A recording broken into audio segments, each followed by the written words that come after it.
ആന്തൂർ നഗരസഭയിലെ കൊടല്ലൂർ കോൾതുരുത്തി റോഡിൽ മുസാൻകുന്നിൽ കൂറ്റൻ പാറക്കല്ലിടിഞ്ഞ് വീണ് ഗതാഗതം തടസ്സപ്പെട്ടു. ചൊവ്വാഴ്ച രാവിലെയായിരുന്നു സംഭവം.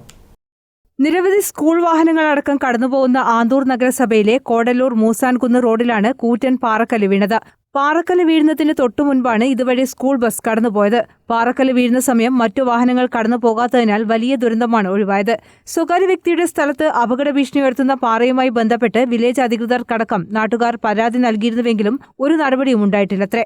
ഇത് കോടല്ലൂർ എന്ന് പറഞ്ഞ സ്ഥലമാണ്. ഇത് കോൾത്തുരുത്തിയും കോടല്ലൂരുമായിട്ട് ബന്ധിപ്പിക്കുന്ന റോഡാണ്. അപ്പോൾ നിരവധി സ്കൂൾ വാഹനങ്ങളൊക്കെ പോയാണ്. പിന്നെ ഇപ്പം തന്നെ ഇത് ഇടിഞ്ഞത് ഏകദേശം 9 മണിക്കുള്ളിലാണ്. 8:45 ഇന്ന് സ്കൂൾ വാഹനം കടന്നത് കുട്ടികളെയും കൊണ്ട്. അപ്പോൾ നല്ല അപകടമായി ഇപ്പോൾ ഇത് ഒഴിവായത്. ഞാൻ ഒരുപാട് തവണ പോയിട്ട് പറഞ്ഞു, വില്ലേജ് ഓഫീസിലും പറഞ്ഞു. അവർ ഒരിക്കൽ വന്നിട്ട് ഇങ്ങനെ ശരിയാക്കി വിട്ടിട്ടുള്ളൂ. ഇതെല്ലാം ഞാൻ പറഞ്ഞു കൊടുക്കുന്നത് അവരോട്. എന്തെങ്കിലും ഒരു നടപടി എടുക്കുന്ന പറയും കാര്യമായിട്ട്. മണ്ണും കല്ലും പതിച്ചതോടെ റോഡ് പൂർണ്ണമായും ഗതാഗത യോഗ്യമല്ലാതായിരിക്കുകയാണ്. അധികൃതർ വേണ്ട നടപടി സ്വീകരിക്കണമെന്നാണ് നാട്ടുകാരുടെ ആവശ്യം. News bureau, Taliparamba.